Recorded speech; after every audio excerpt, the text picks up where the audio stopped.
Le chemin de la vie spirituelle est un voyage intime. Une quête où chaque pas nous rapproche d'Allah, l'unique, le miséricordieux. Le Coran, lumière éternelle, est cette boussole qui éclaire notre âme dans les ténèbres de l'égarement. Mais comment le Coran nous guide-t-il vraiment vers la réussite spirituelle? Comment ces secrets, cachés sous la surface des mots, peuvent-ils transformer nos cœurs, apaiser nos doutes et révéler la paix intérieure? Le prophète Muhammad, paix soit sur lui, nous a montré que la connaissance du Coran n'est pas seulement une affaire d'apprentissage, mais un éveil du cœur. Certes, c'est nous qui avons fait descendre le Coran, et c'est nous qui en sommes gardiens. Sourate Al-Hijr 15:9. Ce verset nous rappelle que le Coran est vivant, protégé par Allah, prêt à toucher toute âme qui s'ouvre à sa vérité. Aujourd'hui, nous plongeons ensemble dans ses secrets, en quête d'une vie spirituelle réussie, éclairée par la sagesse divine et les profondeurs de notre propre conscience. La conscience éveillée, entendre la voix intérieure. Dans un monde saturé de bruit, d'images, de mouvements incessants, il est facile de se perdre. Tel était Al-Hassan, un jeune homme dont le regard semblait toujours chercher quelque chose d'insaisissable, une paix qu'il n'arrivait pas à saisir. Il courait sans cesse après le tumulte du quotidien, espérant trouver dans cette agitation une forme de réconfort, une illusion de stabilité. Mais plus il s'immergeait dans ce vacarme, plus il ressentait un vide sourd, une absence qui rongeait son cœur. Un jour, au hasard d'une nuit silencieuse, il ouvrit un vieux livre, le Coran. Ses doigts effleurèrent les pages comme on caresse une mémoire ancienne. Et soudain, ses yeux tombèrent sur ce verset. « N'es-tu pas conscient que c'est vers Allah que se prosterne quiconque est dans les cieux et sur la terre, ainsi que le soleil, la lune, les étoiles, les montagnes, les arbres, les bêtes ?» Sourate Al-Hajj 22-18. Ces mots résonnèrent dans le silence de son âme comme un appel primordial. Al-Hassan sentit alors une déchirure profonde dans son être, une prise de conscience soudaine et bouleversante. Tout ce qui existe dans l'univers, dans ses moindres détails, s'incline, se soumet, se prosterne devant le Créateur. Le mouvement incessant des astres, la majesté immobile des montagnes, la danse secrète des étoiles, tous témoignent d'une vérité simple et absolue. Et lui, avait-il reconnu sa place dans cet immense dessein? Avait-il entendu cette voix silencieuse qui parle à chaque âme, à chaque instant, et qu'on étouffe souvent sous le tumulte du monde? Ce fut pour Al-Hassan un réveil. Un éveil de la conscience qui le força à se détourner du bruit extérieur pour plonger en lui-même. Dans cette introspection, il découvrit une réalité plus vaste que ses soucis, plus profonde que ses doutes. Un silence habité, une présence immuable qui attendait patiemment d'être reconnue. Il comprit que la réussite spirituelle ne commence pas dans l'agitation ni dans la course effrénée aux plaisirs éphémères, mais dans ce rendez-vous intime avec soi-même. Dans ce moment suspendu où l'on choisit d'écouter la voix intérieure, celle qui guide sans parole, celle qui appelle à l'unité, à la dévotion sincère. Le Coran est un miroir posé devant chaque être humain. Mais il faut être prêt à regarder au-delà des lettres, au-delà des mots, pour percevoir la lumière qui éclaire le cœur. Comme le dit Allah dans sa parole, « Il y a dans la création des cieux et de la terre, et dans la succession de la nuit et du jour des signes, pour ceux qui sont doués d'intelligence. » Sourate Al-Imran 390. Ce signe, cette lumière, est à la portée de tous, mais peu sont ceux qui prennent le temps d'en faire l'expérience, d'en faire une réalité vivante. Al-Hassan, lui, commença à prêter attention à ce que ses sens et son esprit avaient trop longtemps ignoré. Le murmure de l'âme qui cherche son Créateur. Êtes-vous, vous aussi, prêt à entendre cette voix silencieuse qui murmure au fond de vous, même au milieu de vos pensées les plus confuses? Ce silence, si vous l'écoutez, vous révèle que vous êtes appelés à un rendez-vous sacré, une rencontre unique avec celui qui a créé les cieux, la terre et tout ce qui existe. Le voyage d'Al-Hassan nous invite à poser une main sur notre propre cœur, à ralentir le rythme effréné de nos vies pour écouter ce message intime, simple et pourtant puissant. Ce réveil de la conscience est le premier secret de la réussite spirituelle. Parce que dans ce monde où tout s'agite, il faut retrouver la paix dans ce silence intérieur. Une paix qui ne dépend ni des circonstances, ni des possessions, mais d'un regard porté vers l'essentiel, vers la source même de toute existence. La voix intérieure n'est pas un murmure faible. C'est un appel puissant, une lumière constante qui ne s'éteint jamais, même si nous choisissons de l'ignorer. Elle est là, patiente, prête à nous guider hors de l'ombre vers la clarté. Imaginez un instant, chaque battement de votre cœur est une invitation, chaque souffle un rappel. Le monde entier est en adoration, en soumission. Et vous? Allez-vous choisir d'ouvrir les yeux de votre conscience et de répondre à cet appel silencieux? La réussite spirituelle débute ici, dans cette écoute, dans ce regard posé au-dedans qui refuse de fuir l'essentiel. Et vous, spectateurs, quel silence choisissez-vous d'entendre aujourd'hui? Quelle voix intérieure attendez-vous d'éveiller en vous? La soumission libératrice, le cœur en paix. La soumission à Allah n'est pas une simple posture, un acte mécanique ou une obligation froide imposée à l'âme. C'est la clé même qui ouvre les portes de la paix intérieure, le fondement de toute réussite spirituelle. Lorsque le Coran dit « Et soumettez-toi entièrement à Allah » Sourate Al-Imran 3:20, cette injonction n'est pas un fardeau, mais un appel vibrant à la liberté la plus profonde. Soumettre son cœur à Allah signifie le libérer des chaînes invisibles qui l'entravent, la peur, l'orgueil, l'attachement au contrôle. La soumission n'écrase pas l'individu, elle le relève, le grandit. Elle le décharge des poids inutiles qu'il porte, parfois sans même s'en rendre compte. Dans une époque où l'autonomie est souvent revendiquée comme un but ultime, il peut paraître paradoxal d'évoquer la soumission comme une forme de puissance. Et pourtant, dans le désert du temps, un homme s'approcha du prophète Muhammad, paix soit sur lui, et lui avoua son impuissance. « Je suis faible, je ne peux rien. » Face à cette confession d'humanité défaite, le prophète répondit avec une force tranquille, « Le véritable pouvoir est celui que Dieu accorde à ceux qui lui font confiance. » Cette parole éclaire le sens profond de la soumission. Il ne s'agit pas de renoncer à son existence ou à sa volonté, mais de reconnaître que la force authentique jaillit du lien avec celui qui contrôle toute chose. Lâcher prise, en réalité, c'est accepter d'abandonner ce faux pouvoir illusoire que l'on croit posséder, ce besoin de tout maîtriser, de tout prévoir, de tout diriger. C'est s'ouvrir à une guidance supérieure, à une sagesse qui dépasse notre compréhension limitée. Quand le cœur se soumet, il entre dans un espace de tranquillité que rien ni personne ne peut troubler.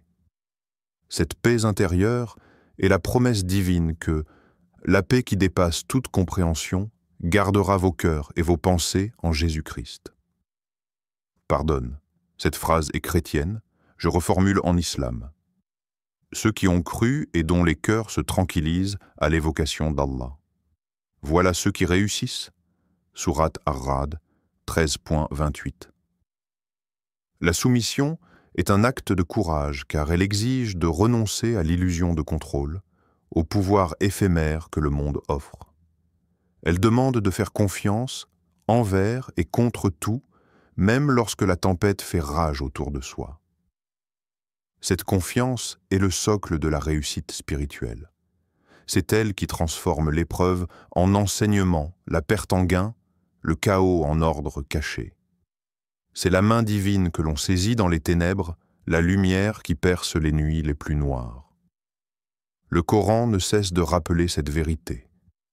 Dit « Rien ne nous atteindra, en dehors de ce qu'Allah a prescrit pour nous. Il est notre protecteur, et c'est en Allah que les croyants doivent mettre leur confiance. Sourate At-Tawbah 9:51.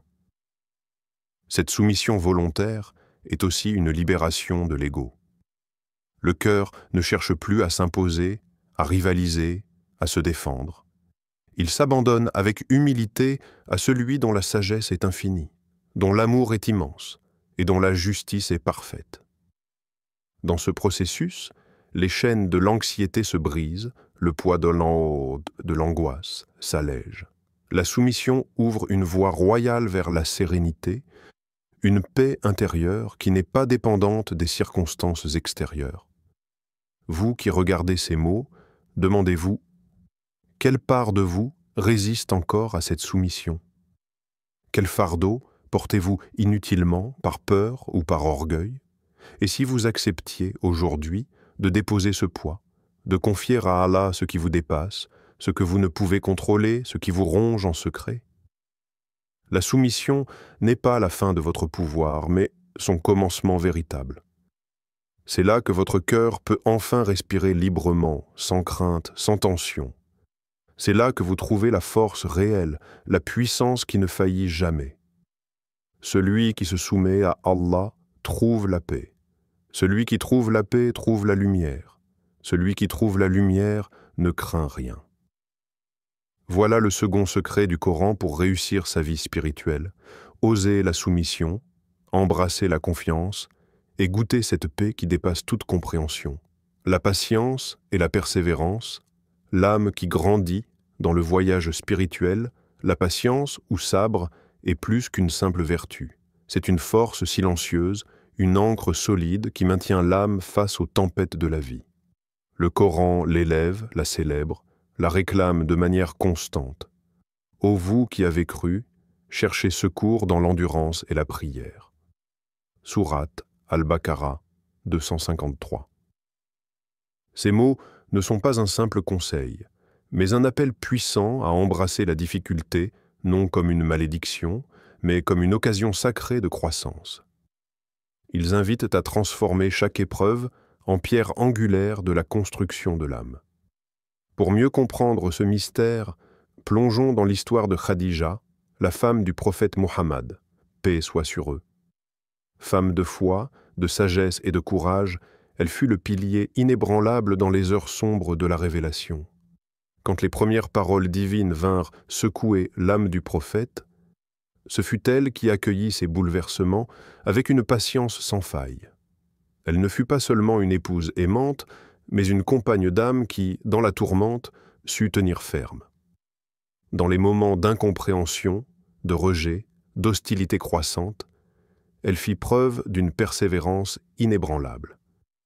Sa foi tenace fut un phare, une lumière dans la nuit qui permit à la révélation de s'ancrer dans la réalité.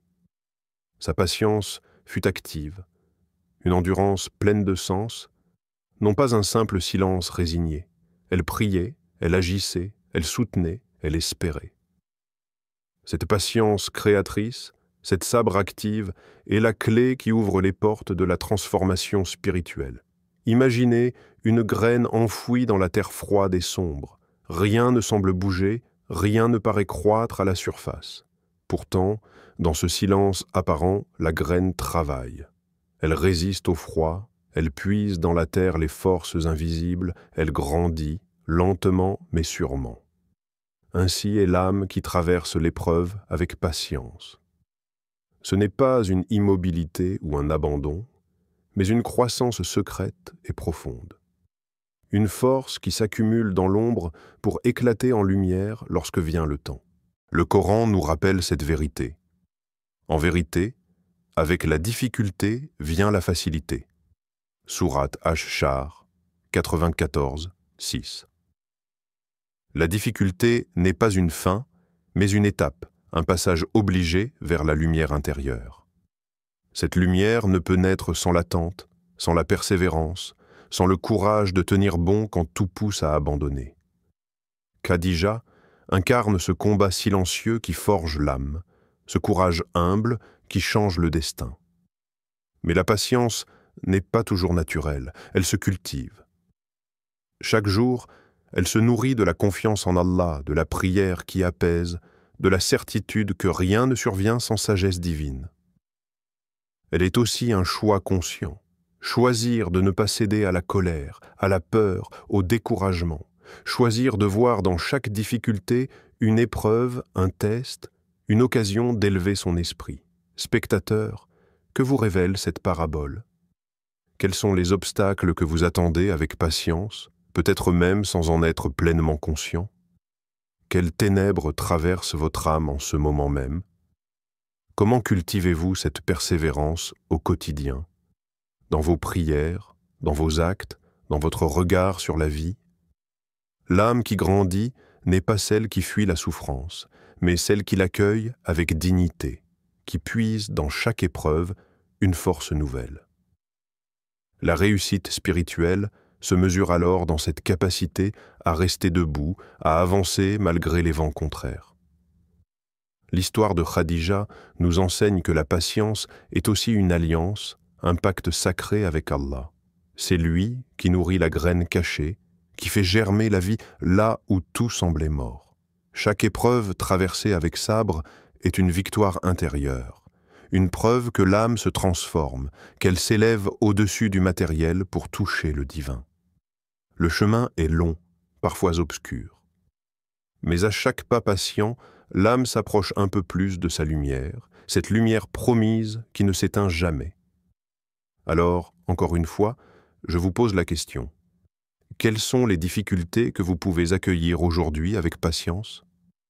Comment vous engagez-vous dans ce processus de persévérance? Dans la patience, la prière, la confiance, l'âme trouve sa force la plus pure et durable. Le Coran nous invite à ce voyage intérieur, à cette transformation sublime. La gratitude, la clé de l'abondance spirituelle. Dans le silence de chaque jour se cache un trésor insoupçonné, la gratitude.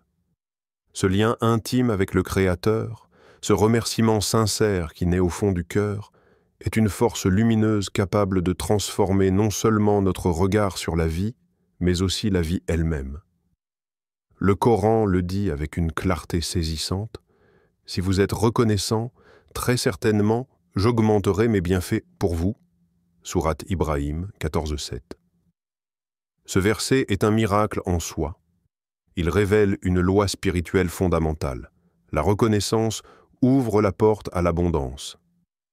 Non pas l'abondance matérielle seulement, mais celle qui nourrit l'âme, qui irrigue le cœur et fait fleurir la paix intérieure.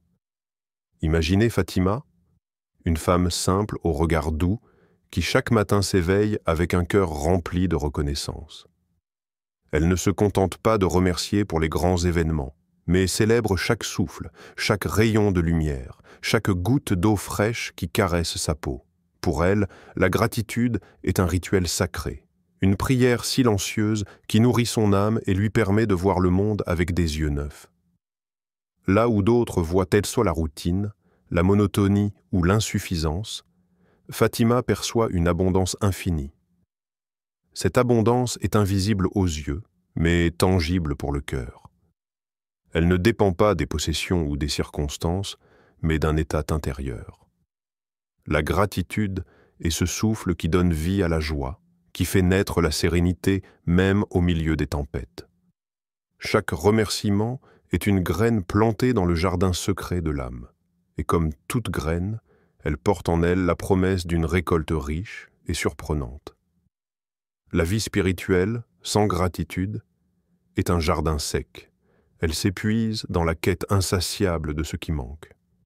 Mais quand la gratitude devient une habitude, un réflexe, elle irrigue la terre intérieure et permet à la fois de grandir avec douceur. Fatima nous montre ainsi que la clé de l'abondance ne se trouve pas dans le monde extérieur, mais dans la capacité à reconnaître et à remercier ce qui est déjà là. Cette reconnaissance transforme les difficultés en leçons, les pertes en opportunités, les silences en présence divine. Elle ouvre le cœur à une paix qui dépasse la compréhension, une paix qui n'a pas besoin de conditions extérieures pour exister. Alors, spectateurs, je vous invite à une méditation simple mais puissante. Pourquoi êtes-vous réellement reconnaissant aujourd'hui? Quel petit miracle souvent invisible illumine votre quotidien? En cultivant la gratitude, vous nourrissez votre vie spirituelle, vous ouvrez une porte secrète vers une abondance que nul ne peut vous enlever. Pensez à ce souffle, à cette lumière, à ce sourire échangé, à ce moment de silence ou de prière. Chacun est un cadeau, une preuve d'amour de la part d'Allah. Et si vous changez votre regard pour voir la vie à travers le prisme de la gratitude, tout change avec vous. Ce simple secret, transmis par le Coran, est un trésor à chérir, à cultiver chaque jour, à laisser grandir dans chaque battement de cœur. Les secrets du Coran ne sont pas des mystères lointains, mais des invitations accessibles à chaque cœur sincère. Éveiller la conscience, s'abandonner à la sagesse divine, cultiver la patience et la gratitude, autant de clés pour ouvrir la porte d'une vie spirituelle véritablement réussie. En vérité, avec la difficulté vient la facilité. Sourate Ash-Shar 94, 6. Cette promesse d'Allah est un rappel que la réussite n'est pas un état statique, mais un voyage, un processus constant de transformation intérieure. Je vous invite aujourd'hui à commencer ou à renouveler ce chemin sacré. Que le Coran soit votre guide et la lumière de votre âme.